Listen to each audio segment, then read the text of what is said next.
your presence, to sing a song to you, a song of praise and honor for all the things you have us through.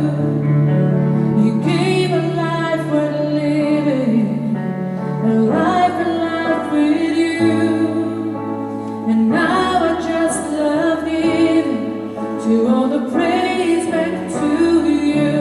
You're the Father of creation, the risen Lamb of God. You're the one who walked away from the empty tomb that day, and you set your people free in love and liberty, and I can walk with you every night and every day. You're the Father of creation, the risen Lamb of God. You're the one who walked away from the empty tomb that day, and you set your people free in love and liberty, and I can walk with you every night and every day.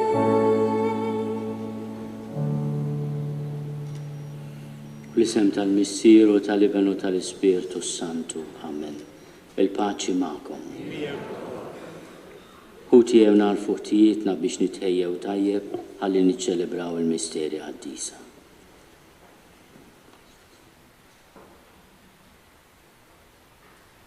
In salvazzjoni ta' min jittama fik, mulej ħniena. In tama ta' min imut fidejk, Kristu ħniena. In tena tal-qaddisin kollha, mulej ħniena. Eħenna lina Alla li jista' kollox jafrinna d-nubietna u jwassalna l-ħajja ta' dejjem. Glorja l-Alla fil-għoli ta' smewwiet u paċi fl-art li l-bnedmin ta' rida tajba. Infaħruk, inberkuk, nadurawk, natuġġir, nirrodulek ħajra l-glorja kbira tiegħek. Mulej Alla Sultan tas-sema, Alla Missier li tista' kollox. Mulej Iben waħdini Ġesu Kristu. Mulej Alla ħaruf t'Alla bin il-Missier. Inti tneħħid nubiet tad-dinja ħenna lina. Inti tneħħid nubiet tad-dinja il-qattal tagħna. Inti qiegħed fuq l-emin tal-Missier ħenna lina. Għaliex int waħdek Quddies, int waħdek mulej, int waħdek il-għoli Ġesu Kristu, mal-Ispirtu Santu fil-glorja tal-Missier Alla. Amen. Nitolbu.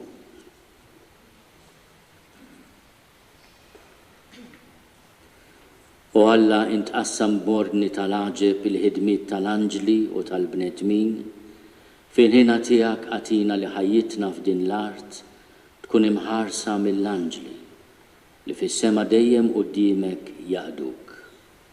Bibnek Ġesu Kristu Sidna li walla u miegħek jgħix u jsaltan fl-imkien mal-Ispirtu Santu għal dejjem ta' dejjem.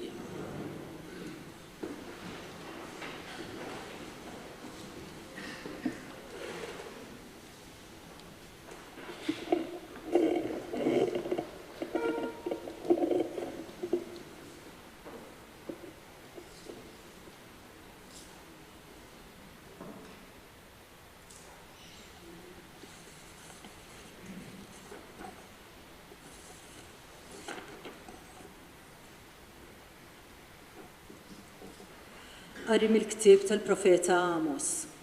Dan jgħid il-mulej li jista' kollox. Ħażina lihom dawk li f'Sion għadhom moħħhom mistrieħ. Dawk li qalbhom qawwija fil-muntanja tas-Samarija. Fuq soda tal-avorju minduda, jitmatru fuq il-friex, oħrif il-merħla jieklu, oġiela mill-istalla. Mal-arpa jqablu lana bħal David strumenti jivvintaw. L-imbit ileg il-goħ mill-bwieq kbar u blifjen żjut jindilku, bla xejn ma jsowdilhom qalbhom għall-qerda ta' Giuseppi. Għalhekk ikunu l-ewwel fost dawk li jittieħdu fl-eżilju u tintemm imbagħad l-għajta tal-imħejmin. Il-kelma tal-mulej.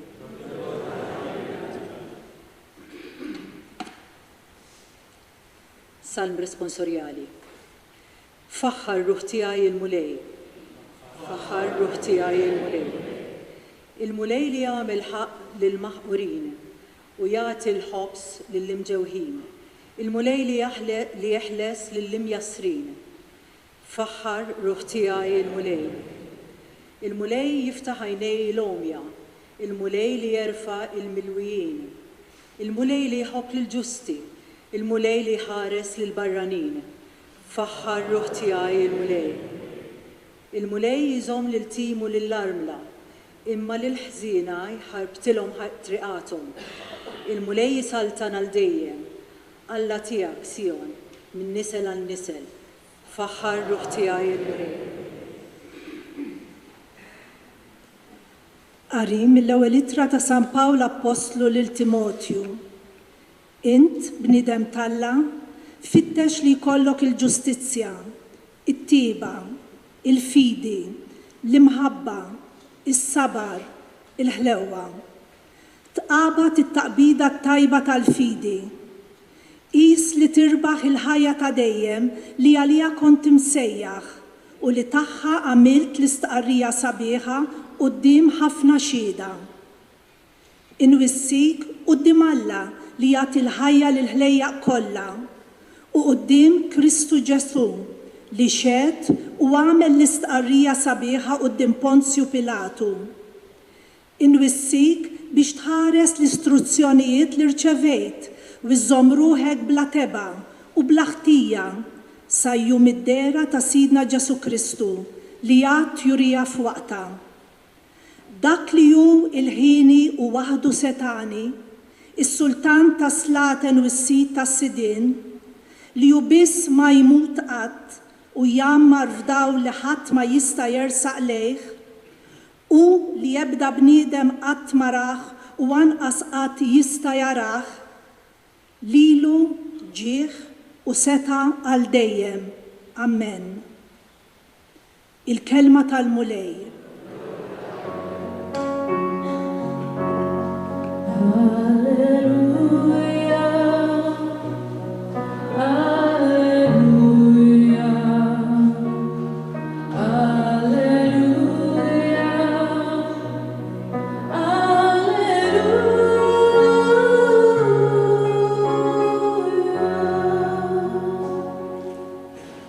Sidna Ġesu Kristu għad li kinani ftaqar minħabba fikom, sabiex intom tistanu permezz tal-faqar tiegħu.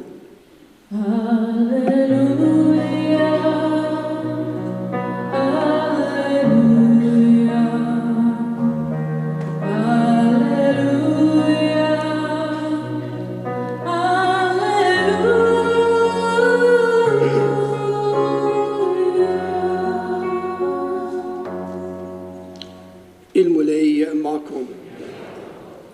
Qari mill-Evanġelu skont San Luqa. F'dak iż-żmien Ġesu qal lill-Fariżej: mela kien hemm raġel għani jilbes il-porpra u għażel mill-ifjen. L-għena tiegħu li ta' kuljum jagħmel ikla mill-aħjar. Wieħed fqir jismu Lażru li kellu ġismu ġerħa waħda. Kien imur jinxteħed ħdejn il-bib ta' daru biex xewqa li jiġbab dak li jaqa' mill-mejda tal-għani. Sal-klieb kienu jmorru jilaqu il-ġrieħi tiegħu. Ġara li l-fqir miet u l-anġli ħaduh fi ħdan Abraham. Imbagħad miet ukoll l-għani u difnuh.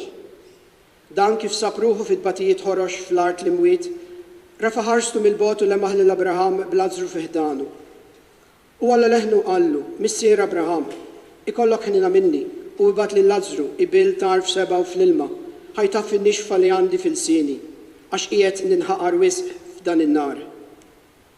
Iżda Abraham qallu: Ibni, ftakar li t-tajjeb tiegħek irċivejtu f'ħajtek, hekk ukoll Lażru il-ħażin irċivih f'ħajtu. Imma issa hu hawnhekk qiegħed jitfarraġ waqt li int qiegħed tbati. Barra minn dan hemm vojt bla qies bejnkom u bejna, biex min ikun irid jaqsam minn hawn għal għandkom ma jkunx jista' u anqas ma jgħaddu minn hemm għal għandna. Qallu l-għani: mela nitolbok missier, ibad f'dar missieri għax għandi 5 aħwa, ħalli jagħmlilhom twissija kif imiss, li ma jmorrux huma wkoll jiġu f'dan il-post ta' tbatijiet ħorox. Allu Abraham għandhom lil Mose u l-profeti jisimgħu lilhom. Allu dak lem issir Abraham, imma jekk imur għandhom xi ħadd mill-imwiet jindmu.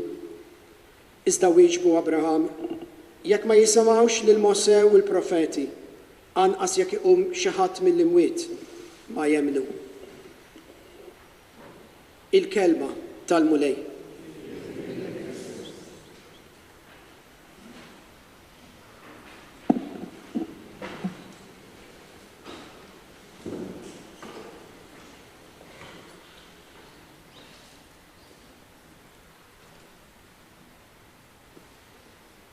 Dejjem laqatni l-fatt li Ġesu meta jirrakkonta din il-parabola li għandha żewġ protagonisti.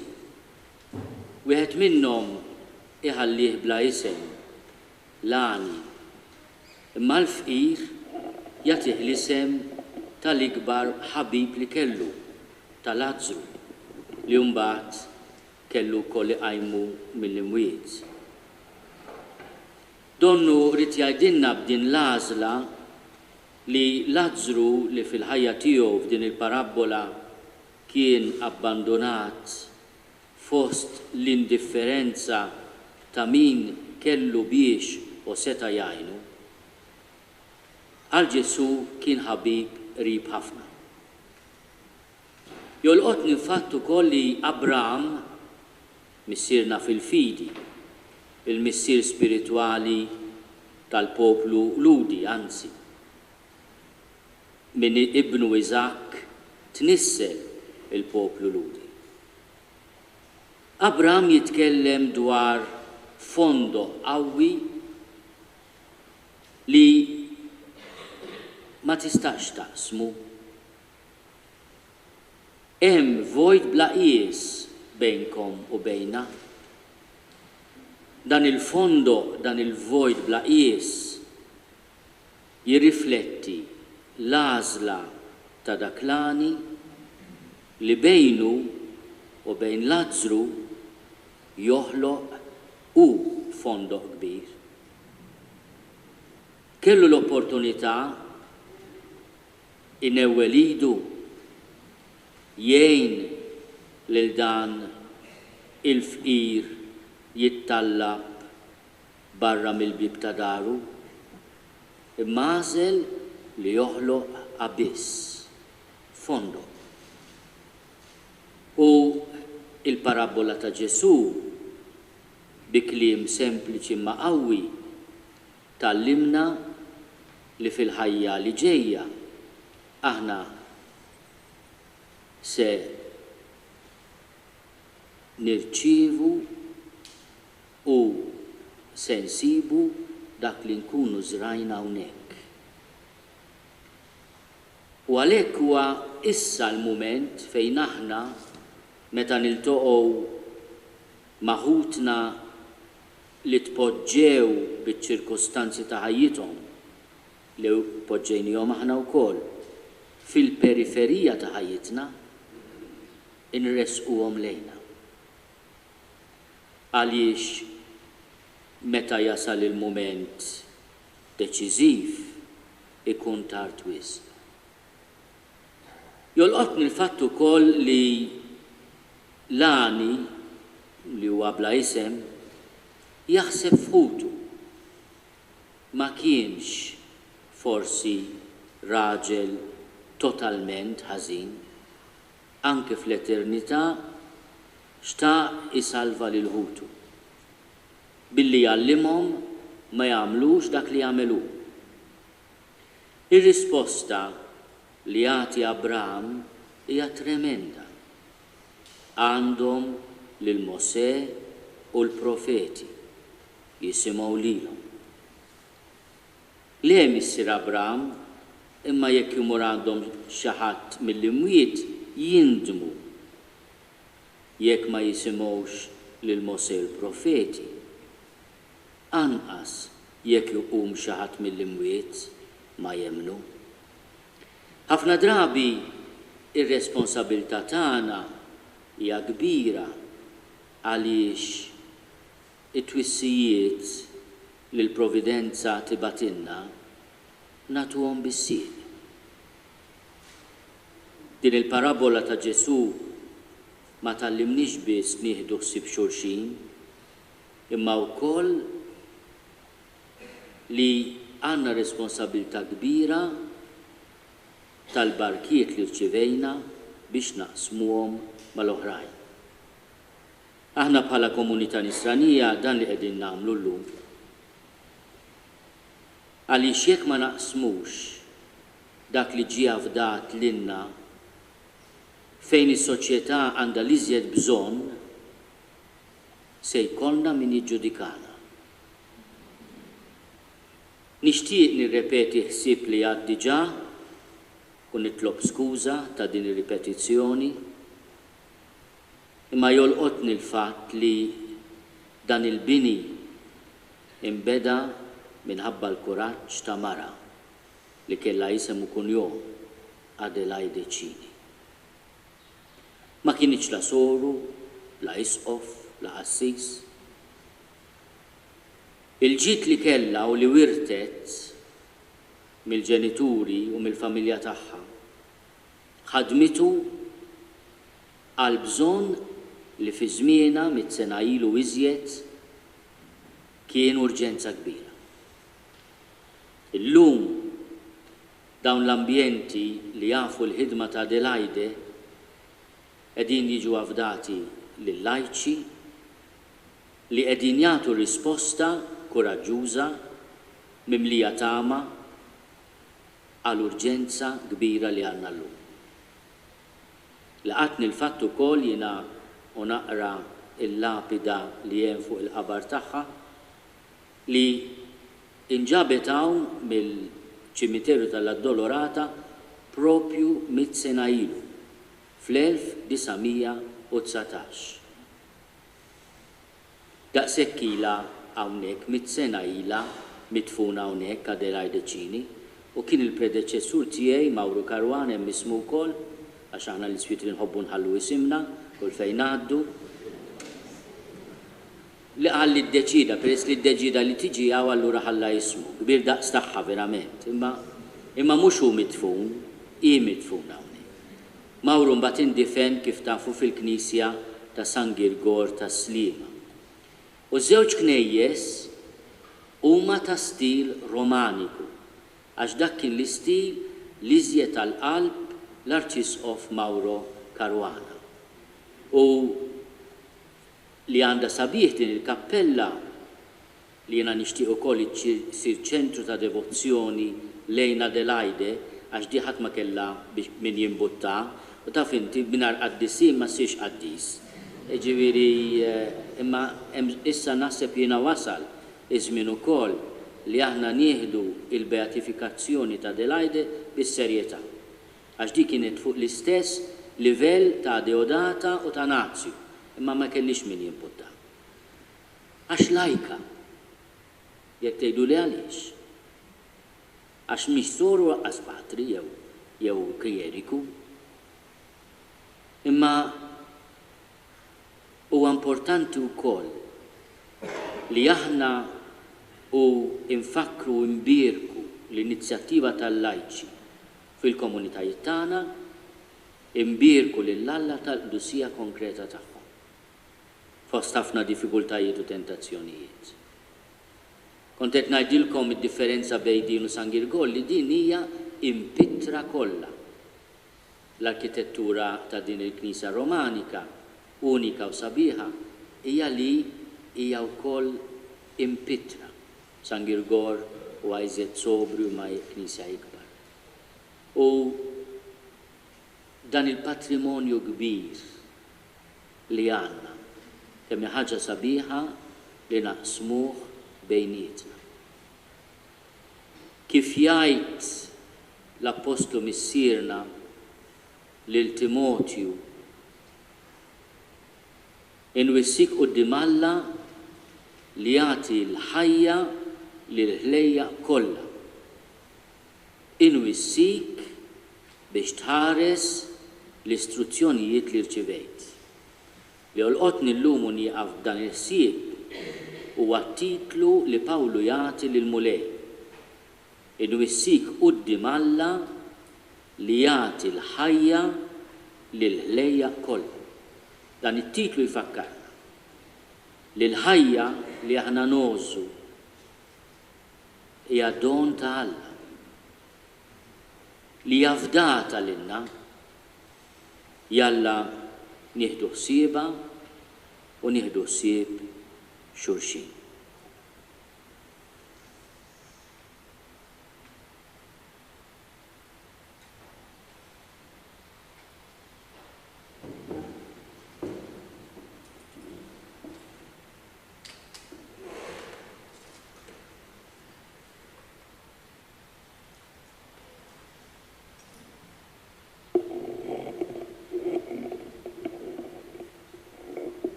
Jina nemmen f'Alla wieħed il-missier li jista' kollox li ħalaq is-sema u l-art, dak kollu li jidher u dak li ma jidirx. U f'mulej wieħed Ġesu Kristu, iben waħdini ta' Alla, imnissel minn missier qabel kull żmien. Alla minn Alla, dawl minn dawl, Alla veru minn Alla veru, imnissel mhux magħmul, natur waħda mal-missier u bih sar kollox. Niżel mis-smewiet għalina l-bnedmin u għal-fidwa tagħna. U ħal-ġisem bis-setta tal-Ispiritu Santu minn Marja Verġni u sar bniedem. Salbu ħalina bata ta' Ponzju Pilatu, miet u difnuh. U fit-tielet jum qam minn bejn l-imwiet skont il-kodba mqazza. U tela s-sema u jgħad fuq l-emin tal-missier. U għandu jerġa' jiġi bil-glorja biex jagħmel ħaq mill-ħajjin u mill-mejtin. U s-saltna tiegħu ma jkollix tmiem. U fl-Ispiritu Santu mulej li jagħti l-ħajja li ġej mill-missier u mill-liben li hu mweġġa fl-imkien mal-missier u mal-liben u li tkellem f'hom il-profeti. U fi Knisja waħda Quddiesa Kattolika Apostolika nisqarma waħda l-maħfra ta' dnubiet u nistenna l-qawma mill-imwiet u l-ħajja ta' żmien li ġej.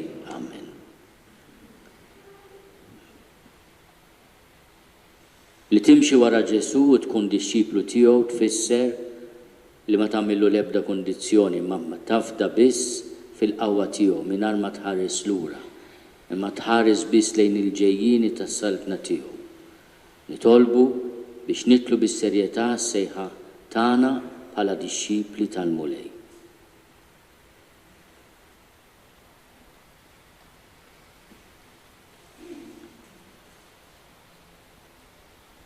Għal-Papa, l-isfijiet u s-saċerdoti, speċjalment il-Knisja f'Malta, biex jgħallmu lill-poplu Nisrani il-valur tal-imħabba tAlla li tidher fl-emejjer ta' ħniena u fl-imħabba lejn il-proxmu. Għal dan nitolbu. Ismana nitolbuk mulej.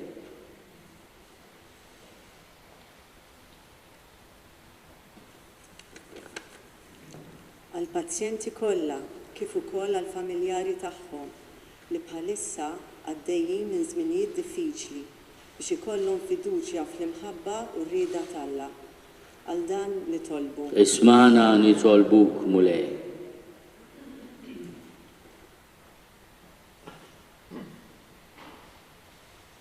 Żomm idejk fuq il-membri kollha tal-Hospice, il-Kunsill tal-Amministraturi, l-impjegati u l-volontira li jiddedikaw ħajjithom għal pazjenti u l-familjari tagħhom b'sagrifiċċji u b'qalb mimlija imħabba.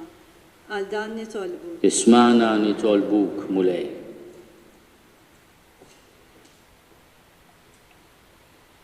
Birek dan il-post li fih bħala St. Michael Hospice se tingħata kura lil pazjenti u sapport lil familjari tagħhom b'kompassjoni u dinjità.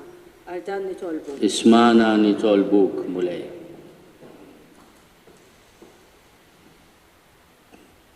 Nitolbuk mulej biex tagħti s-sabar lil familjari u lil ħbieb li tilfu li xi ħadd tażiż. Tagħtih il-mistrieħ ta' dejjem li dawk kollha li llum m'għadhomx magħna. Għal dan nitolbu. Ismana nitolbuk mulej. Mulej Ġesu l-kelma tiegħek hija ħajja u qawwija u tarbi l-ħsibijiet u l-femijiet tal-qalb. Dawwalna bil-kelma tiegħek li tagħmilna ħielsa biex ngħixu fil-karità tal-qalb li inti tajtna xira tagħha bil-ħajja u l-ministeru tiegħek. Inti tarxu s-salta għal dejjem ta' dejjem.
Tolbuħuti biex is-sagrifiċċju tiegħi u tagħkom ikun joġob lil Alla l-Missier li jista' kollox.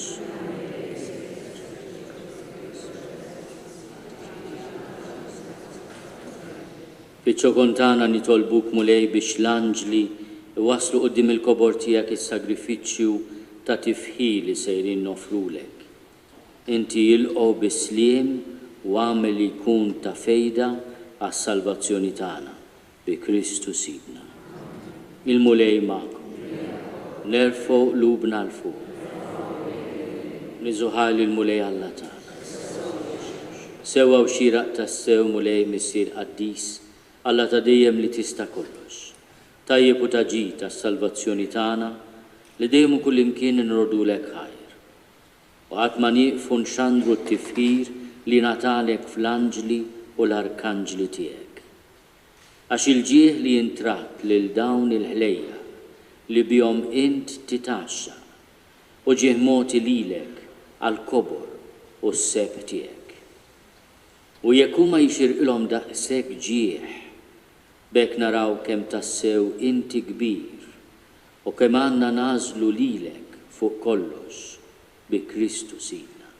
Bih ifaħru l-kobor tiegħek l-anġli waqt li aħna bwiċċna fl-art nissieħbu magħhom u bleħen wieħed intennu t-tifħir tiegħek u nfaħruk, imberkuk u nxandru l-kobor tiegħek.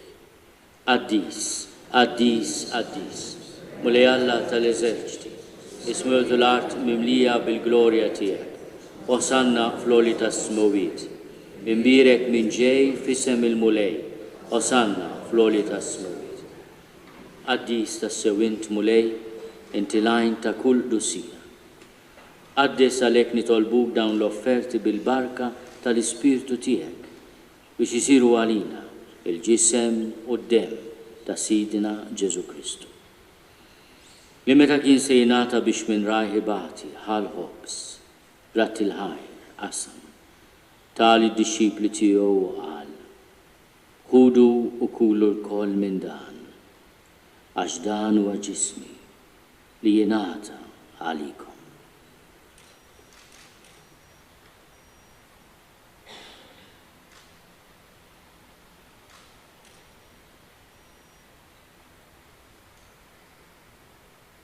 Ekku kol wara li klaħal kalċi, reġerat il-ħajr, tal-Disċipli tiegħu qal, ħudu u jxorbu minnu l-koll, għax dan huwa l-kalċi ta' demmi tal-patt il-ġdid li jibqa' għal dejjem. Id-demm li jxerret għalikom u għal-bnedmin kollha, għal-maħfra ta' dnubiet. Għamlu dan tifkira tiegħi.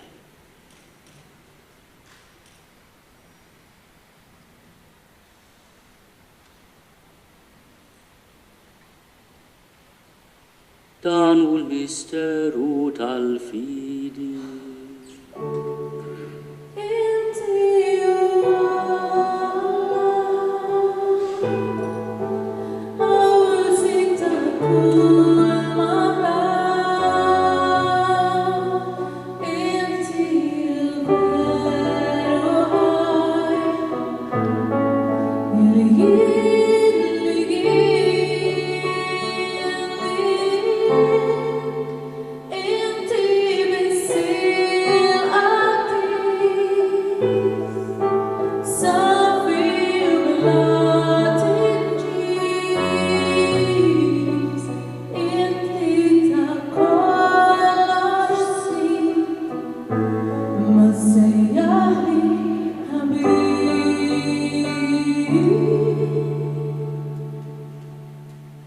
Għalhekk aħna u nagħmlu dan tifkira tal-mewt u l-qawmin ta' Sidna Ġesu Kristu.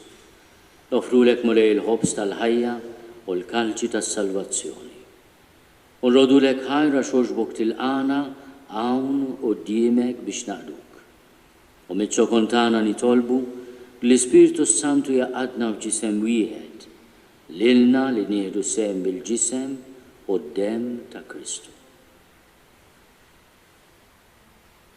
Ftakar mulej fil-Knisja tiegħek hemm xerda mad-dinja kollha. Għaqada fl-imħabba fl-imkien mal-Papa Franġisku, mal-Arċisqof tagħna Charles, mal-Isqof Joseph li qed jgħin, mal-isfijiet is-saċerdoti, ir-reliġjużi, djakni, il-persuni konsagrati l-miżżewġin u l-imamdin kollha. Ftakar ukoll futna li raqdu bit-tama tal-qawmin. Ftakar fil-mejtin kollha. Daħalhom quddiemek fid-dawli tas-sebħ tiegħek. Ħinna lina l-koll nitolbuka tililna wkoll il-wirt tal-ħajja ta' dejjem, flimkien mal-Verġni Mqazza u Malla Marija, ma' San Ġusepp mal-Apostli u mal-qaddisin kollha li jgħixu fil-biberija tiegħek sa mill-bidu tad-dinja. Għamel li magħhom infaħruk u nsabħuk b'Ġesu Kristu ibnek. Bi Kristu ma' Kristu fi Kristu, jingħata lilek Alla Missir li tista' kollox, flimkien mal-Ispiritu Santu, kull ġieħu glorja għal dejjem ta' dejjem. Ejjew nitolbu kif għallimna u ridna nagħmlu li ben ta' Alla Ġesu għas-salvazzjoni tagħna. Missierna li inti fis-smowiet jitqaddes ismek tiġi saltnatek, ikun li trid int kif is-sema hekk fl-art. Ħobżna ta' kuljum matina llum, aħfrinna dnubietna bħalma naħfru l-minu ħati għalina. La ddaħalniex fit-tiġrib iżda eħlisna mid-deni. Eħlisna nitolbuk mulej minn kull deni. Għatina fi tiebu ħnina tiegħek il-paċi fi żmienna. Biex inkunu ħielsa dejjem mid-dnub u mħarsa minn kull inkwiet. Aħna u nistennew u nittamaw ilena u l-miġja tas-Salvatur tagħna Ġesu Kristu. Mulej Ġesu Kristu li għat l-apostli tiegħek, inħallilkom is-sliem natikom is-sliem tiegħi. La tħares lejn dnubietna, iżda ħares lejn il-fidi tal-Knisja tiegħek. Għatija slimu l-għaqda li int trid fiha, inti tgħixu s-saltan għal dejjem ta' dejjem. Il-paċi tal-mulej tkun dejjem magħkom. Għatu l-paċi lil xulxin.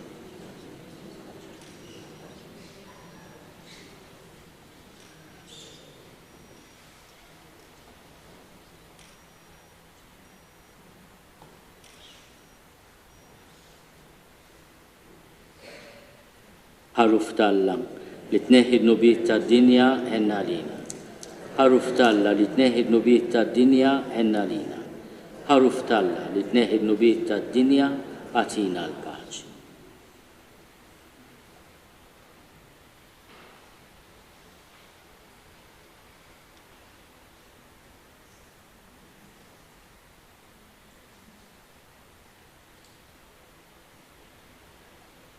Danu l-ħaruf talla, danu li neħid nubiet tad-dinja, ħedin dawk li huma mistiedna għall-ikla tal-ħaruf.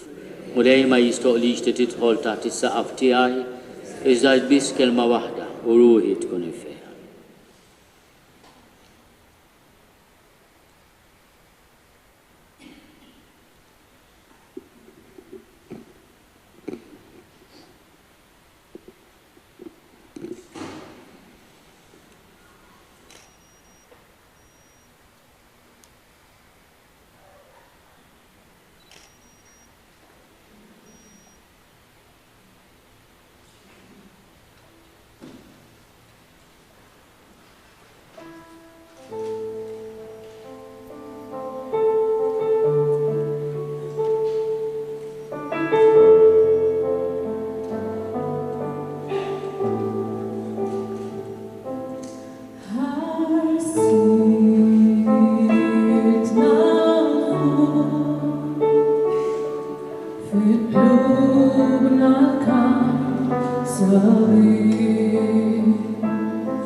nitolbu.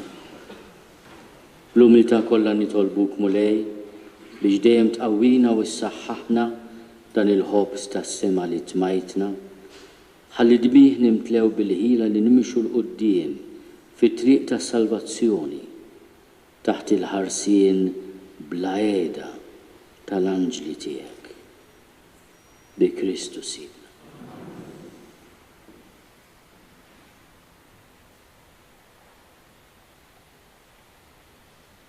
Il-mulej magħkom. Ikun imbirek isem il-mulej minn issa u għal dejjem. L-għajnuna tagħna f'isem il-mulej li jagħmel is-sema u l-art. Iberikkom Alla li jista' kollox, il-Missier u l-Iben u l-Ispiritu Santo. Venerabbli Adelaide Cini itlob għalina.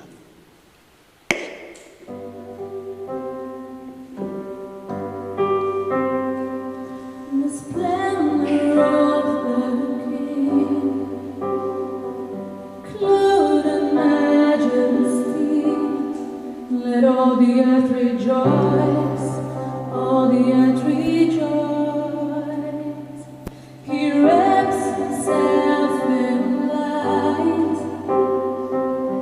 Darkness tries to hide and trembles at his voice, trembles at his voice. How great is our God. Sing with me.